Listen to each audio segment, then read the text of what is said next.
Welcome back to This Day in Scottish History. I'm your host, Colin MacDonald. Today we turn our attention to March 2nd, 1882, when a Scotsman named Roderick Maclean made an infamous attempt on the life of Queen Victoria. This was not the first attempt on the Queen's life, far from it, but it would be the last. And if you're curious about other fascinating events that happened on this day in history, be sure to check out my blog at https://shawbagtownclans.com/thisday.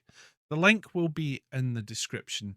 By the early 1880s, Queen Victoria had been on the throne for over 40 years. She was a deeply respected figure in Britain, though not without her critics. Her long period of mourning after the death of her beloved husband, Prince Albert, in 1861 had distanced her from public life, leading to frustration among some of her subjects. But by the 1880s, she had re-emerged, undertaking public appearances once more, and remained a symbol of imperial power.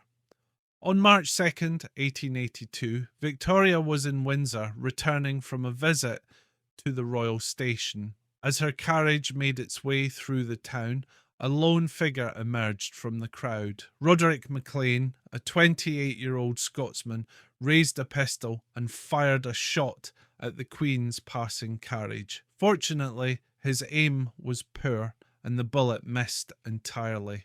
Before he could attempt a second shot, he was tackled to the ground by bystanders, including a group of Eton schoolboys who were quick to act. Maclean was immediately arrested and taken into custody. But who was Roderick Maclean, and why did he attempt to kill the Queen? Unlike previous would-be assassins who had political motivations or were driven by anger at the monarchy, Maclean's reasoning was more personal and, frankly, bizarre. He was reportedly a deeply troubled individual who had spent years drifting through life, struggling with mental illness. One theory suggests that Maclean's resentment stemmed from a dismissive response he had received after sending a poem to the Queen. Feeling insulted by the lack of recognition, he sought revenge in the most extreme way possible. Maclean was put on trial, and his case took an unusual turn.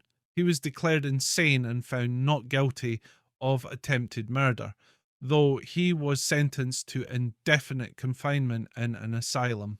This verdict outraged Queen Victoria, who felt strongly that an attack on the monarch, successful or not, should always result in severe punishment. In response, she pressured Parliament to change the law. The result was the Trial of Lunatics Act 1883, which introduced the verdict of guilty but insane, ensuring that future cases like Maclean's would not result in what appeared to be an acquittal. While Maclean was the last person to attempt to assassinate Queen Victoria, he was certainly not the first.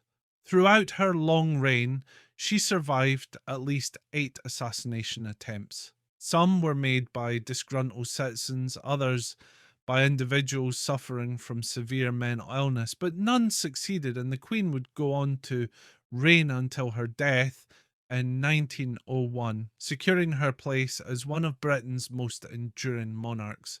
The case of Roderick Maclean is a reminder of how fragile security could be, even for a queen. It also highlights how perceptions of mental illness and criminal responsibility were evolving in the Victorian era.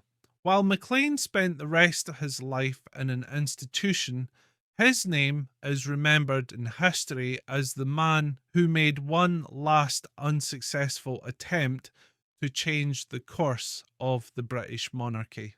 Thank you for joining me today on This Day in Scottish History. If you enjoyed this episode, be sure to check out my blog for more historical events at https://bagtownclans.com/thisday. Tune in tomorrow for another journey through Scotland's remarkable past. I am Colin MacDonald. Haste you back.